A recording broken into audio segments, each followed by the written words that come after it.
Oke, Assalamualaikum warahmatullahi wabarakatuh. Saya Nurul Istiqomah selaku Waka Bidang Kurikulum SMP SMA Al-Fatah.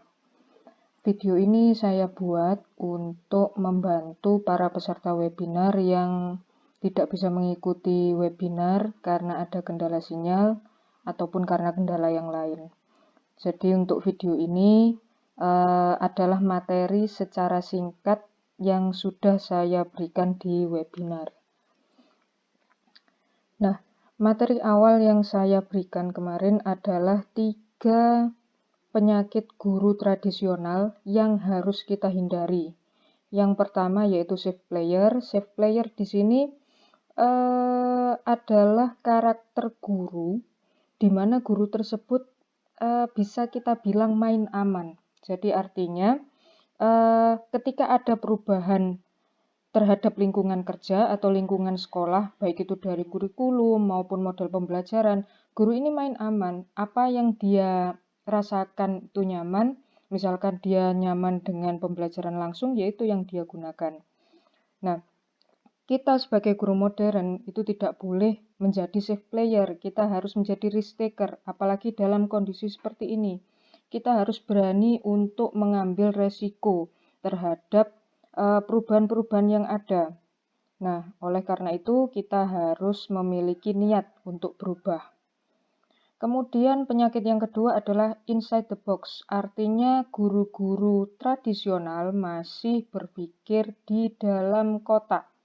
Jadi masih berpikir yang wajar-wajar saja, padahal siswa kita itu kebanyakan sudah mahir dalam berpikir kritis.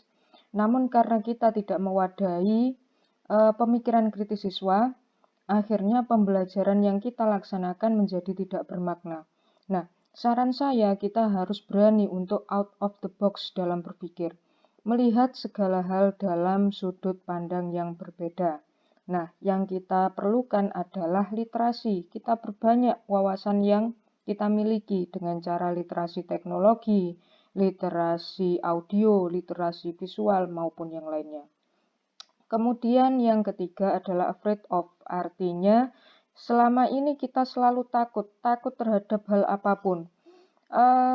Sebaiknya jangan, misalkan kita ingin membuat model pembelajaran atau memodifikasi model pembelajaran yang sudah ada, menyesuaikan dengan perkembangan zaman, tapi kita takut terhadap RPP yang akan kita buat terlalu ribet, atau mungkin takut LKPD yang kita buat tidak dipahami oleh siswa, atau mungkin kita takut keberhasilan dari siswa kita semakin menurun. Mungkin kita takut nanti semua nilai di bawah KKM. Itu sebenarnya tidak perlu. Kita harus self-confident karena apapun yang kita lakukan dalam perubahan di pembelajaran itu akan kita refleksi. Jadi segala kekurangan dan kelebihan yang ada kita refleksi untuk membuat pembelajaran menjadi lebih baik. Kemudian selanjutnya saya akan menjelaskan tentang era 4.0 dan era 5.0 yang sekarang sudah dicanangkan oleh pihak Jepang. Nah, pihak Jepang pada bulan Januari 2019 mencanangkan tentang era 5.0 untuk menggantikan era 4.0. Nah, menurut pihak Jepang, era dalam dunia ini dibagi menjadi 5, mulai dari era 1.0, 2.0, 3.0, 4.0, sampai dengan 5.0. Nah, untuk era 1.0 itu disebut dengan hunting society, jadi eksistensi manusia dengan alam. Pada era ini, manusia itu dianggap baru lahir, dan ketika manusia baru lahir di dunia ini, mereka menggunakan segala kemampuan yang ada untuk hidup di dunia ini dengan cara berburu. Jadi berburu itu salah satu cara untuk memenuhi kebutuhan hidup manusia. Nah, berarti dalam hunting society atau era 1.0 ini manusia sangat bergantung terhadap apa yang sudah disediakan oleh alam. Nah, kemudian seiring dengan perkembangan zaman, masuk di era 2.0 atau agrarian society. Jadi di sini manusia sudah berkembang di tahap pembuatan atau pengolahan sumber daya alam. Jadi mereka berpikir ketika mereka melakukan hunting secara terus-menerus, maka sumber daya alam akan habis. Karena sumber daya alam akan habis, berarti mereka harus membuat suatu sumber daya alam sendiri dengan cara melakukan pertanian dan mengolahnya dengan menggunakan pengairan. Inilah agrarian society. Di sini manusia mulai berkembang dan berpikir untuk mencukupi kebutuhan hidupnya dengan cara memproduksi. Nah, kemudian masuk di era 3.0 atau industrial society. Jadi di sini perkembangan produksi sudah melalui industri. Jadi apa yang mereka peroleh dari hunting dan agrarian, mereka olah di industri. Di era ini ditandai dengan munculnya industri-industri di dunia, mulai dari industri pertanian, industri pertambangan, dan lain sebagainya. Nah, dengan adanya era ini, maka dunia dituntut untuk menyediakan sumber daya manusia yang banyak sebagai pekerja industri. Nah, di era 3.0 inilah SMK mengalami perkembangan yang pesat untuk mencetak generasi yang siap untuk bekerja di industri. Nah, kemudian masuk di era 4.0. Manusia mulai berpikir dengan adanya sumber daya manusia yang banyak untuk mengerjakan pekerjaan-pekerjaan di industri, mereka berpikir itu terlalu lama karena permintaan di dunia sangat besar akan sumber daya alam yang ada. Jadi mereka butuh sesuatu yang dapat mengerjakan pekerjaan industri dengan cepat. Nah, inilah yang mewujudkan lahirnya information society. Jadi di sini perkembangan teknologi sangat pesat dan difungsikan untuk menggantikan peran manusia, terutama peran manusia di bidang industri. Nah, pada era ini ditandai dengan munculnya IoT atau Internet of Things, artinya semua yang ada di muka bumi ini dapat dicari dengan menggunakan internet.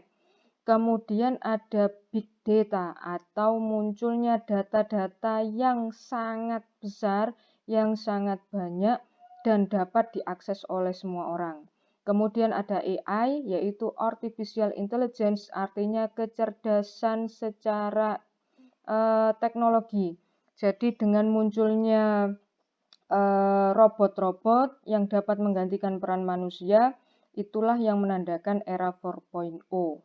Nah, kemudian Jepang berpikir ketika peran manusia digantikan oleh teknologi, imbasnya peran manusia menjadi sangat kecil. Kemudian mereka menggagas era 5.0 dengan menyebutnya sebagai super smart society.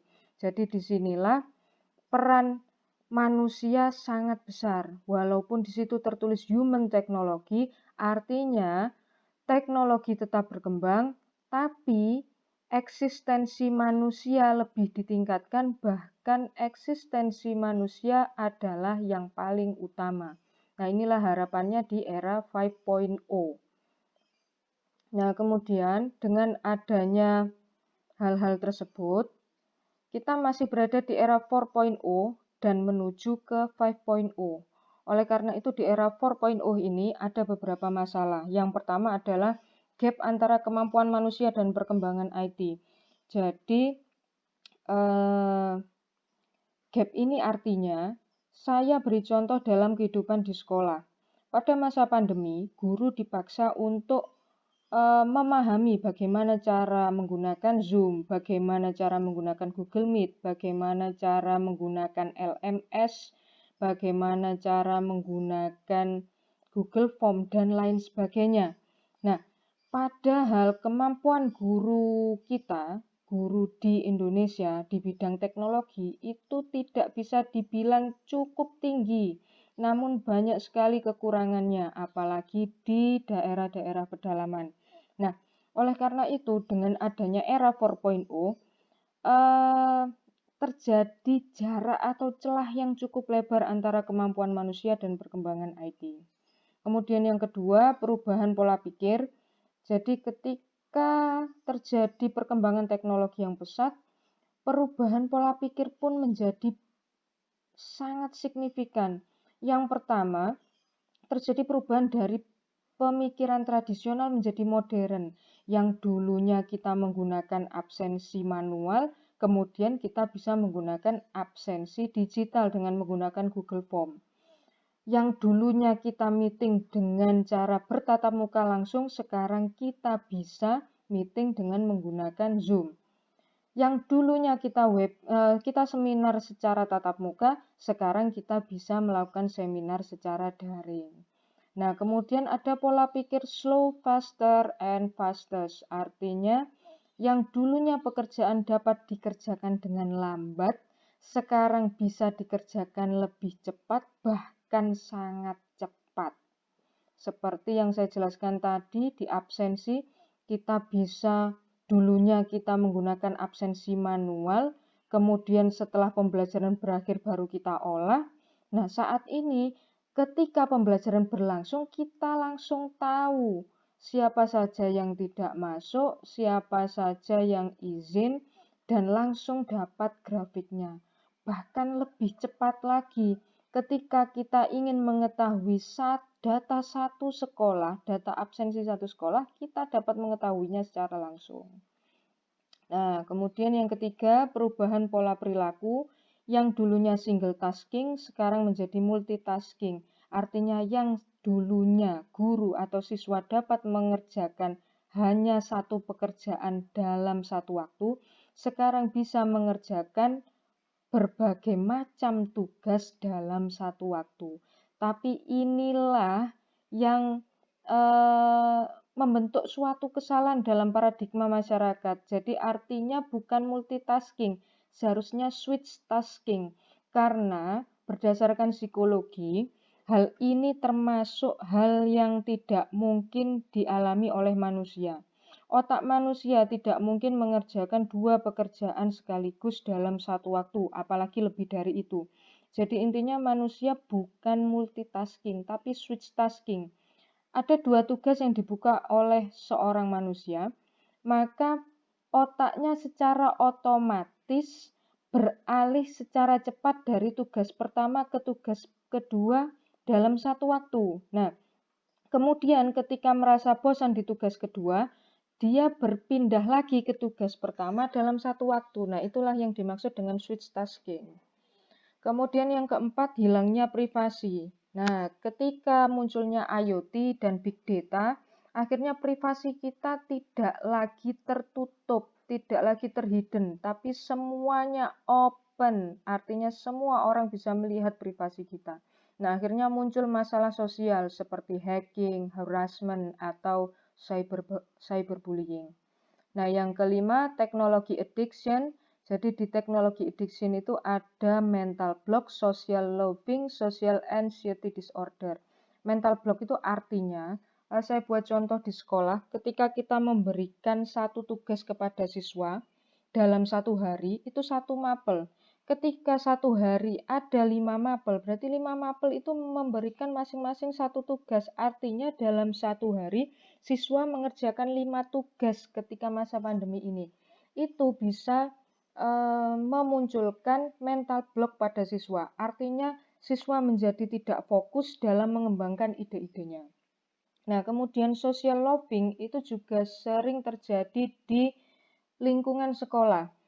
Ketika kita membentuk suatu kelompok belajar, kemudian kita memberikan mereka suatu tugas, ada beberapa siswa yang mengalami social loafing. Artinya mereka merasa, untuk apa saya mengerjakan? Karena tugas-tugasnya sudah dikerjakan teman saya. Saya rasa teman saya lebih mampu daripada saya. Toh, guru-guru tidak tahu kalau saya tidak mengerjakan karena sekarang pembelajarannya daring. Nah, itu seperti itulah pemikiran social loafing. Kemudian social anxiety disorder, artinya ada pembatasan terhadap hubungan sosial. Contoh, ada siswa yang terlalu asik dengan gamenya sehingga dia lupa waktu dan tidak mau untuk melakukan interaksi sosial. Dia berpikir bahwa interaksi sosialnya lebih menarik ketika dia melaksanakan game online daripada bertatap muka langsung dengan teman-teman sekitar. Nah, lanjut. Oleh karena itu, Al-Fatah melakukan suatu gebrakan. Nah, Al-Fatah melakukan research terhadap peran manusia dalam Al-Quran. Peran manusia dalam Al-Quran itu jelaskan bahwa manusia diciptakan oleh Allah sebagai khalifah di muka bumi ini. Nah, ketika manusia berperan sebagai khalifah, maka manusia otomatis bertindak sebagai hamba Allah. Jadi Allah menyuruh manusia untuk beribadah selalu kepada Allah Subhanahu wa taala. Yang kedua, manusia juga harus menjadi makhluk sosial. Jadi hubungannya dengan manusia itu harus baik dan harus digalakkan kepedulian sosial. Yang ketiga adalah khalifah fil ard, artinya kita sebagai manusia ditunjuk untuk menjadi pemimpin di muka bumi ini. Kita harus mengelola sumber daya alam yang ada, merawatnya, mensyukurinya untuk memakmurkan sumber daya manusia yang ada. Nah, oleh karena itu, kami, pihak Al-Fatah, Yayasan Pondok Pesantren Al-Fatah, merumuskan kompetensi generasi muslim yang akan kami cetak. Yang pertama, kompetensi generasi muslim harus memahami dan mengamalkan ilmu agama. Kemudian ada pendidikan karakter yang kami tanamkan ke santri kami, yaitu kepedulian, tanggung jawab, kejujuran, dan lain sebagainya. Kemudian ada keterampilan 4C, critical thinking, creativity, communication, and collaboration. Kemudian ada kemampuan IT, dan yang terakhir adalah life skill. Nah, yang pertama integrasi Islam, kami selain meminta siswa untuk menerapkan segala apa yang diajarkan oleh Al-Quran dan hadis, kita juga mengajarkan tentang bagaimana cara memaknai Al-Quran dan Al-Hadis per kata dengan menggunakan bahasa Jawa maupun bahasa Indonesia. Seperti yang dicontohkan oleh Ananda Jimli kemarin ketika webinar di awal, itu Ananda Jimli membaca Al-Quran dan kemudian memaknainya per kata dengan bahasa Jawa dan memaknainya secara global dengan bahasa Indonesia. Itulah yang kami lakukan di pondok kami. Nah, karena itu kegiatan di pondok, artinya itu kegiatan di madrasah diniyah, tapi kami tidak ingin hal itu berhenti sampai madrasah diniyah. Kami ingin melanjutkannya di kegiatan sekolah. Oleh karena itu di kegiatan sekolah, kami mengimbanginya dengan menyelaraskan integrasi Al-Quran dan Al-Hadis di pembelajaran. Pada saat awal tatap muka, kami meminta siswa untuk membaca ayat Al-Quran yang berkaitan dengan materi yang akan diajarkan, kemudian kami meminta mereka untuk memaknainya. Nah, setiap siswa kami wajibkan untuk membawa Al-Quran. Nah, contohnya di sini kami juga membuat suatu modul dan di modul itu di bagian awal bab selalu ada integrasi Al-Quran dan Al-Hadis. Nah, ini contoh-contohnya. Untuk materi bisa dilihat di PPT atau PDF yang sudah di-share oleh panitia. Nah, kemudian edutainment, ini yang kami lakukan bukan klasikal semua guru, tapi hanya beberapa guru, karena memang kami masih dalam tahap pengembangan. Jadi edutainment ini memanfaatkan entertainment di dalam pembelajaran. Saya beri contoh entertainment game. Jadi dalam pandemi ini, apalagi dalam perkembangan teknologi 4.0, siswa sangat senang dengan game.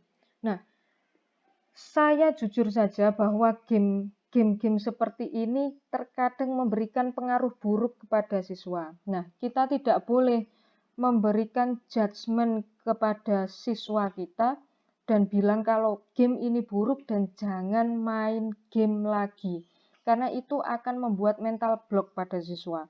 Nah, apa yang harus kita lakukan? Kita pelajari apa saja yang mereka senangi. Jadi kalau mereka menyukai game seperti Mobile Legends, kita pelajari apa yang membuat mereka senang dengan hal ini.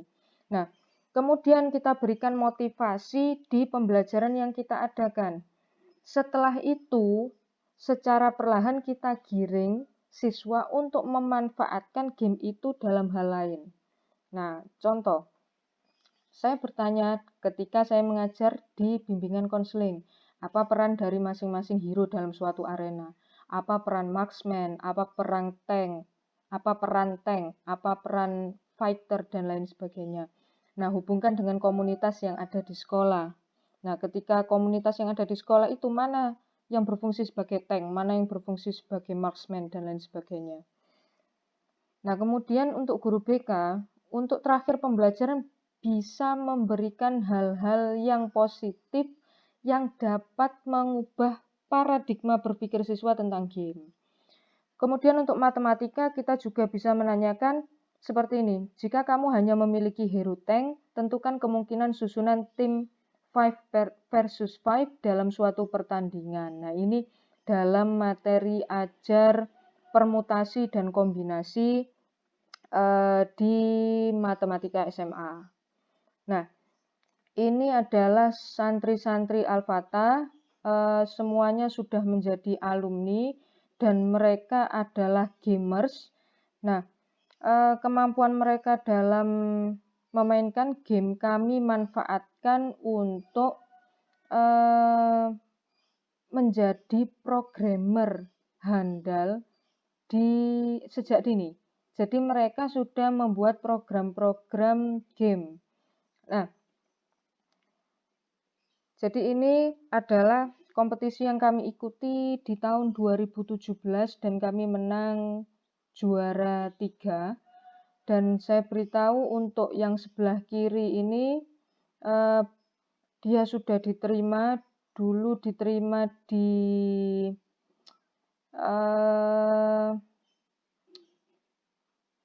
daerah Bandung atau Bogor dan dia sudah kuliah sekarang di jurusan yang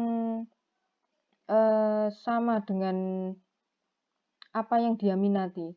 Kemudian yang tengah ini salah satu alumni yang memang sangat menyukai game dan kemampuannya dalam programming cukup bagus. Akhirnya kita rekrut untuk menjadi guru Al-Fatah. Namun kita bina terlebih dahulu, kita beri beasiswa untuk kuliah di salah satu perguruan tinggi yang ada di Sidoarjo. Jadi beliau kuliah sambil mengajar di Al-Fatah. Untuk mengajarnya, dia mengajar di komunitas FCU atau Al-Fatah Cinematic Universe untuk mengambil gambar dan video yang akan diupload di konten YouTube Al-Fatah.